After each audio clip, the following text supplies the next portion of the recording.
एक बार हस्तिनापुर के महाराज प्रतीप गंगा के किनारे तपस्या कर रहे थे। उनके रूप सौंदर्य से मोहित होकर देवी गंगा उनकी दाहिनी जांघ पर आकर बैठ गईं। महाराज ये देखकर आश्चर्य में पड़ गए। तब गंगा ने कहा, हे राजन, मैं जहनू ऋषि की पुत्री गंगा हूँ और आपसे विवाह करने की अभिलाषा लेकर आपके पास आई हूँ। इस पर महाराज प्रतीप बोले, गंगे, तुम मेरी दाहिनी जांघ पर बैठी हो, पत्नी को तो वामांगी होना चाहिए। दाहिनी जांघ तो पुत्र का प्रतीक है, अतः मैं तुम्हें अपने पुत्रवधू के रूप में स्वीकार करता हूँ। ये सुनकर गंगा वहां से चली गईं। अब महाराज प्रतीप ने पुत्र प्राप्ति के लिए घोर तप करना आरंभ कर दिया। उनके तप के फलस्वरूप उन्हें पुत्र की प्राप्ति हुई, जिसका नाम उन्होंने शांतनु रखा। शांतनु के युवा होने पर उसे गंगा के साथ विवाह करने का आदेश दे महाराज प्रतीप स्वर्ग चले गए। पिता के आदेश का पालन करने के लिए शांतनु ने गंगा के पास जाकर उनसे विवाह करने के लिए निवेदन किया।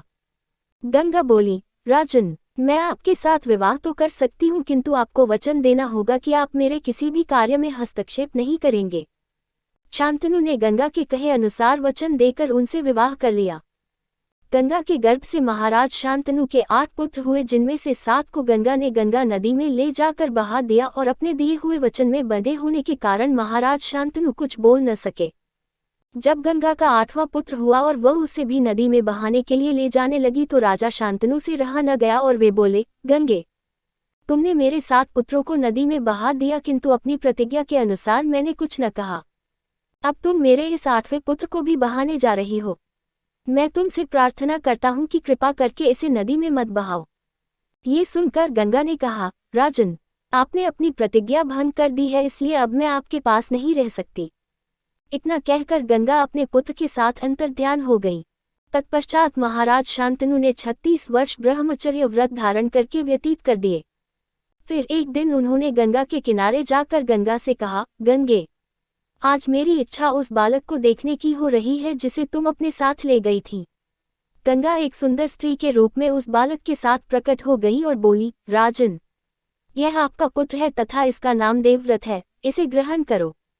ये पराक्रमी होने के साथ विद्वान भी होगा। अस्त्र विद्या में ये परशुराम के समान होगा। महाराज शांतनु अपने पुत्र देवव्रत को पाकर अत्यंत प्रसन्न हुए और उसे अपने साथ हस्तिनापुर लाकर युवराज घोषित कर दिया। एक दिन महाराज शांतनु यमुना के तट पर घूम रहे थे कि उन्हें नदी में नाव चलाते हुए एक सुंदर कन्या दृष्टिगत हुई। उसके अंग अंग से सुगंध निकल रही थी। महाराज ने उस कन्या से पूछा, हे देवी, तुम कौन हो? कन्या ने बताया, महाराज, मेरा नाम सत्यवती है और मैं निषाद कन्या हूँ।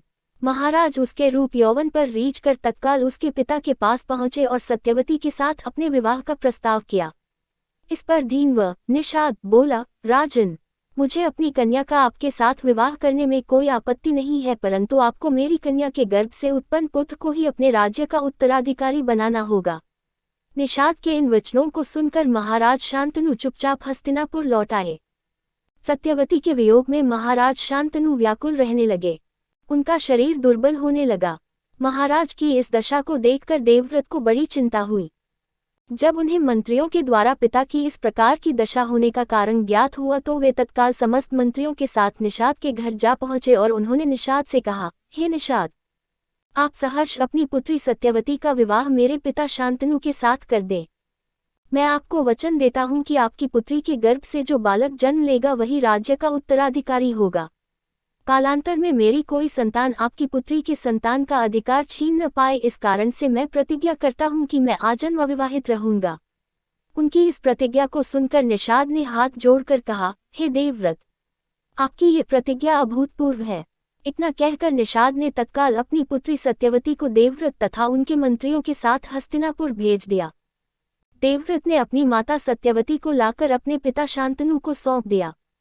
पिता ने प्रसन्न होकर पुत्र से कहा, वत्स, तूने पितृभक्ति के वशीभूत होकर ऐसी प्रतिज्ञा की है जैसी कि न आज तक किसी ने किया है और न भविष्य में करेगा। मैं तुझे वरदान देता हूँ कि तेरी मृत्यु तेरी इच्छा से ही होगी। तेरी इस प्रकार की प्रतिज्ञा करने के कारण तू भीष्म कहलाएगा और तेरी प्रतिज्ञा भीष्म प्रतिज्ञा के नाम से सदैव प्रख्यात रहेगी। एस्टेरिस्क गंगा ने स्वयं का परिचय जहनू ऋषि की पुत्री के रूप में दिया, जबकि वे हिमालय पुत्री थी। मैं अच्छी प्रकार से जानती हूँ कि पाठक अवश्य ये समझते होंगे कि गंगा ने ऐसा क्यों कहा। किंतु ये भी हो सकता है कि कुछ पाठकों को ज्ञात न हो कि गंगा जहनु ऋषि की पुत्री कैसे हुई। अपनी इस जिज्ञासा को शांत करने के लिए अगली कथा पढ़ सकते हैं।